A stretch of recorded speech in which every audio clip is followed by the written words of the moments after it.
अस्सलाम वालेकुम नाजरीन, इस एपिसोड के आगाज में हम देखेंगे शाहीन शाह साहब अपनी फौज के साथ बोरसा के सामने खड़ा हुआ होता है। किले की दीवारों पर मौजूद तैकफुर सारोज उसे देखते हुए कहता है, जब हम यहाँ से देखते हैं तो तुम्हारी तादाद बहुत ही ज्यादा कम दिखाई देती है। तो शाहीन शाह साहब कहते हैं, सारोज इससे लुत्फ उठाओ, ऊपर से मुझे देखने वाला तुम्हारा आखिरी नजारा है। तो सारोज कहता है, अरे कल तो मैं भी तुम्हें ऊपर से नीचे देखूंगा। तो शाहीन शाह साहब कहते हैं, लेकिन तुम वो नहीं सुनोगे जो मैं कहूंगा, क्योंकि तुम अपनी कब्र में होगे। क्या तुम चाहते हो कि हम कल पूरी ताकत के साथ तुम पर हमला करें और अपनी तलवारों से उन लोगों का सिफाया करें जो हमारे मुखालिफ हैं, या फिर तुम आज रात हथियार डाल दोगे और अपनी जान बचाने को तरजीह दोगे? ये सुनकर सरोज कहता है, आह शाहीन शाह, आह देखो, जब बुरान ने उरहान के लिए मगरबी दरवाजा खोला और तुम दरख्तों के पीछे से अंदर देख रहे थे, ये बोरसा का वो नजारा है जो तुमने अपनी सारी जिंदगी में देखा है। तो शाहीन शाह साहब कहते हैं, कल सुबह हमारी मंजनीकों से पत्थर निकलने और तुम्हारी दीवारों से टकराने की आवाज पर तुम बेदार हो जाओगे। तैकफुर सारोज,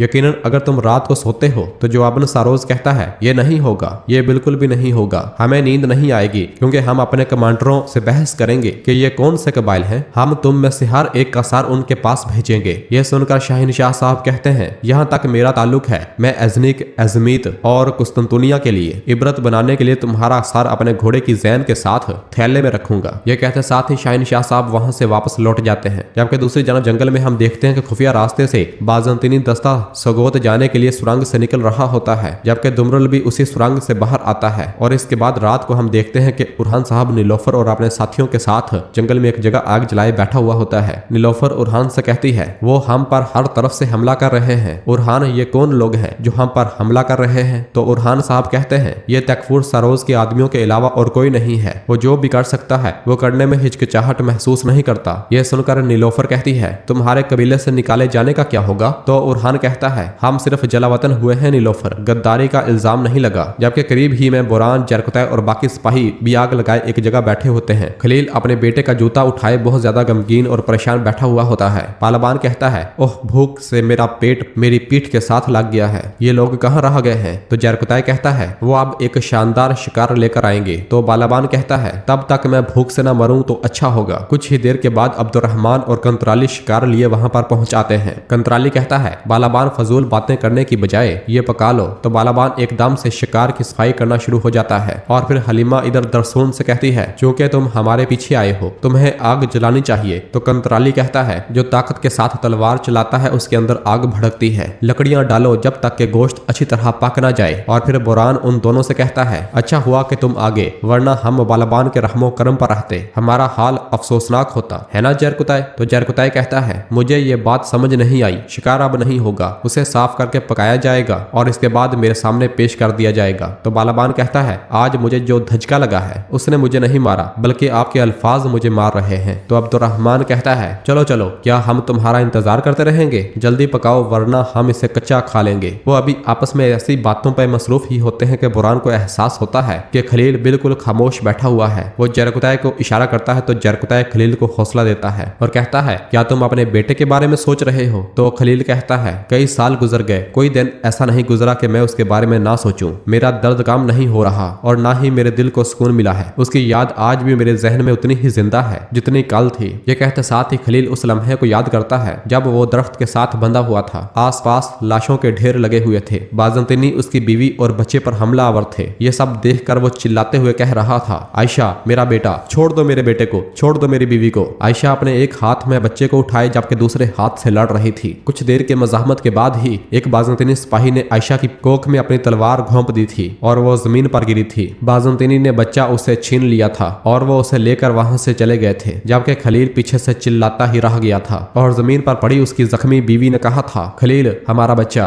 मगर खलील कुछ नहीं कर पाया था और उसकी बीवी की सांसें थम गई थी। इस गमजदा ख्याल के बाद खलील कहता है, गोया के बाजंतीनी उस दिन मेरे दिल को फाड़कर बहुत दूर ले गए। तो बुरान कहता है, हम तुम्हारे बेटे को ढूंढ लेंगे खलील, हमने हर जगह देखा है और मजीद भी देखेंगे, तुम फिक्र न करो, अल्लाह तुम्हारी उम्मीद टूटने ना देगा। तो खलील कहता है, उसे ढूंढने से पहले मेरे लिए मौत नहीं है। जबकि करीब ही में मौजूद नीलोफर उरहान से पूछती है, उरहान तुम सब कुछ क्यों कबूल कर रहे हो? तुम अलाउद्दीन के हुक्म पर एतराज क्यों नहीं कर रहे हो? तो उरहान साहब कहते हैं, वो मेरा भाई है। तो नीलोफर कहती है, भाई अपने भाई के लिए सहारा बनता है, तलवार तान कर उसके लिए मुसीबत नहीं बनता। क्या तुम देख नहीं रहे, अलाउद्दीन अब रास्ते से भटक गया है। इस दौरान वहां पहुंचने वाला अलाउद्दीन कहता है, है, कौन रास्ते से भटक गया है नीलोफर खातून। अलाउद्दीन को देखते साथ ही सब लोग खड़े हो जाते हैं और फिर अलाउद्दीन कहता है, मैंने जो भी किया अपने भाई के लिए किया। तो नीलोफर कहती है, क्या कह रहे हो, क्या मतलब है। बुरहान आगे बढ़ता है और अपने भाई के गले मिलता है और फिर अपने मारे हुए मुक्के के निशान को देखने की कोशिश करता है। तो अलाउद्दीन साहब कहते हैं, मैं ठीक हूँ, मैं ठीक हूँ। और फिर नीलोफर कहती है, यानी ये सब एक खेल था। तो बुरहान साहब कहते हैं, ये दो भाइयों के दरमियान एक मुआहिदा था, एक बंधन जिसने उन्हें जोड़ा ताकि वो अपने मकसद में एक दूसरे से ताउन कर सकें, दुश्मन के सामने अपने आप को कमजोर किया ताकि अपनी चाल चल सकें। और फिर बुरहान अलाउद्दीन के कंधे पर हाथ रखते हुए कहता है, आपने हमारा भी मजाक उड़ाया है ना सरदाराना, अब हम क्या करेंगे ये भी बताएं जरा। तो अलाउद्दीन कहता है, मैं आपको तफसील से बताता हूँ बुरहान साहब, दुमरल आओ और इन्हें जरा खुशखबरी सुनाओ। दुमरल सामने आता है और उनसे कहता है, अल्लाह का शुक्र है कि मुझे सुरंग का दाखिली रास्ता मिल गया है, लेकिन एक बुरी खबर भी है, सुरंग से निकलने वाले फौजी सोगोत पर हमला करेंगे। तो बुरहान साहब कहते हैं, वो कुछ नहीं कर सकेंगे, जब हम सुरंग को बारूद से उड़ा देंगे तो फलादियोस बाहर अकेला रह जाएगा। ये सुनकर खलील पूछता है, हजूर हम सुरंग को क्यों उड़ाएंगे, क्यों ना हम सुरंग से गुजर कर बोरसा पर कब्जा कर लें। यह सुनकर दुमरल कहता है, अगर आप ये कहते हैं कि सुरंग में दाखिली रास्ता है लेकिन बाहर निकलने का रास्ता नहीं, यह दुरुस्त होता। वो हर तरफ घात लगाए बैठे हैं, अगर हम सुरंग में दाखिल होते हैं तो वो हमारे पीछे दरवाजे बंद कर देंगे और सिपाही फजूल में मरेंगे। और फिर अलाउद्दीन कहता है, भाई उस घटिया तैमूरताश ने मौके से फायदा उठाकर यार हिसार किला भी ले लिया है। तो बुरहान साहब कहते हैं, तैमूरताश को थोड़ा सब्र करने दो, हम ना तो अपने वादे से पीछे हटे हैं और ना ही अपने इंतकाम से। हम जाकर उस सुरंग को उड़ा देंगे जो बोरसा के लिए रीढ़ की हड्डी का काम सर अंजाम दे रही है, और तुम लश्करगाह जाओ। तो अलाउद्दीन कहता है, मैं शाहीन शाह साहब को रोकूंगा। तो बुरहान साहब कहते हैं, ये जंग अब भूख और मसाइब की जंग नहीं रही, ये वजूद या अदम वजूद की जंग है। अब मेरी बात गौर से सुनो। दुमरल, बालाबान, तुम सुरंग को चारों तरफ से घेर लोगे। साथ साथ हम देखते हैं कि दुमरल और बालाबान बुरहान साहब के बताए गए मंसूबे पर अमल कर रहे होते हैं। वहां मौजूद काफरों को मार देने के बाद दुमरल सुरंग का रास्ता खोलने की कोशिश करता है और बुरहान ने उनसे मजीद कहा था, इससे पहले कि हम सुरंग के नजदीक पहुंच जाएं, सुरंग के इर्द गिर्द फौजी जमा हो जाएंगे। अब्दुर्रहमान, कंतराली, तुम दोनों पहले चुपके से अंदर जाओगे। तुम इतने खामोश रहोगे कि उन्हें सिर्फ मौत का एक ढंग ही महसूस होगा, जबकि साथ साथ हमें यही मंसूबा दिखाया जाता है। अब्दुर्रहमान और कंतराली बड़ी खामोशी के साथ दुश्मनों को मौत के घाट उतार रहे होते हैं, जबकि बाजंतीनियों को आवाज निकालने का मौका नहीं मिलता। जबकि रात के वक्त बुरहान ने बुरहान से पूछा था, क्या हम उस सुरंग तक बड़ी मालगाड़ी में पहुंचने जा रहे हैं जो बोरसा के लिए रीढ़ की हड्डी का काम सारा अंजाम देती है। ये कैसे मुमकिन है कि कोई हमें महसूस ना करे। तो बुरहान साहब ने कहा था, इस काम को करने में जरकुताय साहब समेत आपके अलावा कोई अहल नहीं है। दिन के वक्त बुरहान और जरकुताय सुरंग के पास पहुंचते हैं भेस बदले हुए, जिन्हें देखकर बाजंतीनी सिपाही आगे बढ़ते हैं और उन्हें रोकते हैं। आप लोग कौन हैं? तो बुरहान कहता है, हम आपके लिए ताजा फल लाए हैं। तो सिपाही कहता है, यहाँ से चले जाओ। और इसके बाद जरकुताय और बुरहान घोड़ा गाड़ी से नीचे उतरते हैं और आगे बढ़ते हैं। जरकुताय कहता है, ऐसा नहीं करना चाहिए, अब से हम जहाँ भी मुड़ेंगे तमाम दरवाजे बोरसा के लिए खुलेंगे। यह सुनते साथ ही तमाम बाजंतीनी सिपाही जैसे ही अपनी तलवारें बेनियाम करते हैं तो घोड़ा गाड़ी में से एकदम हलीमा, दरसून और खलील निकलते हैं और तीरों की बरसात एकदम बाजंतीनी सिपाहियों पर करना शुरू हो जाते हैं। बाजंतीनी सिपाही भागते हुए आगे बढ़ने की कोशिश करते हैं मगर सबको मौत के घाट उतार दिया जाता है, जबकि बच जाने वालों पर अब्दुर्रहमान और कंतराली हमलावर होते हैं। बेहतरीन मंसूबे से वहां से भी बाजंतीनी सिपाहियों का सफाया कर दिया जाता है, जबकि दुमरल पहिया घुमाते घुमाते सुरंग का खुफिया रास्ता भी खोलने में कामयाब हो जाता है। जबकि रात के वक्त कंतराली ने बुरहान साहब से कहा था, तो इस तरह हम सुरंग में दाखिल होंगे हजूर। तो जवाबन बुरहान साहब ने कहा था, दुश्मन ऐन यही चाहता है, तुम बिल्कुल ऐसा ही सोचो। ये मत सोचो कि वो बिच्छू के घोंसले को खाली छोड़ देंगे, लेकिन तुम उन्हें उनके ठिकाने से निकालोगे। जबकि सुबह के वक्त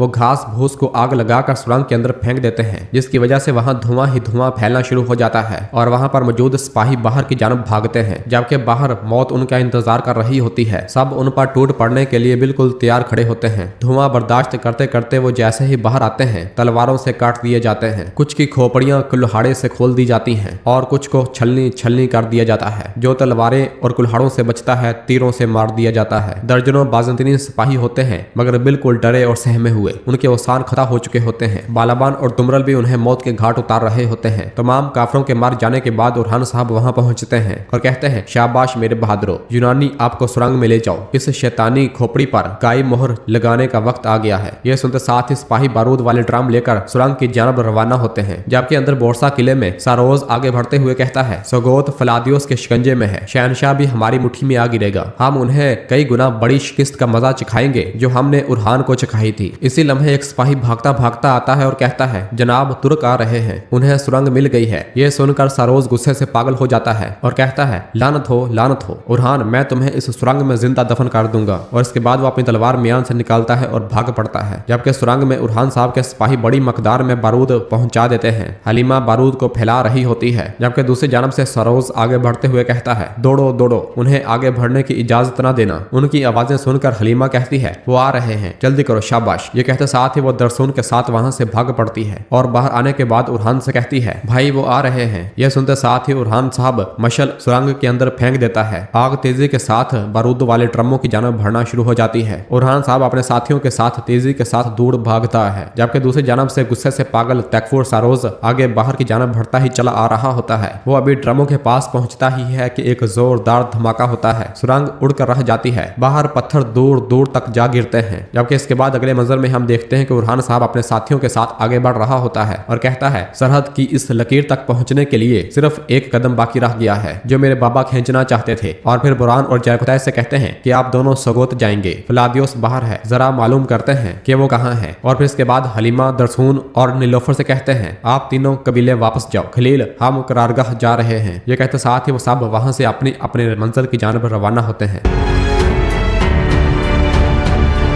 और नाजरीन इसी जगह पर एपिसोड खत्म करते हैं। मिलते हैं बहुत जल्द अगली एपिसोड के साथ। वीडियो को लाइक कर दें और जिन दोस्तों ने अभी तक चैनल सब्सक्राइब नहीं किया वो जल्दी से चैनल सब्सक्राइब कर दें और बेल आइकन यानी घंटी वाले निशान को भी प्रेस कर दें, ताकि आने वाले एपिसोड्स आपको आसानी मिल सके। दुआओं में याद रखें। अल्लाह हाफिज।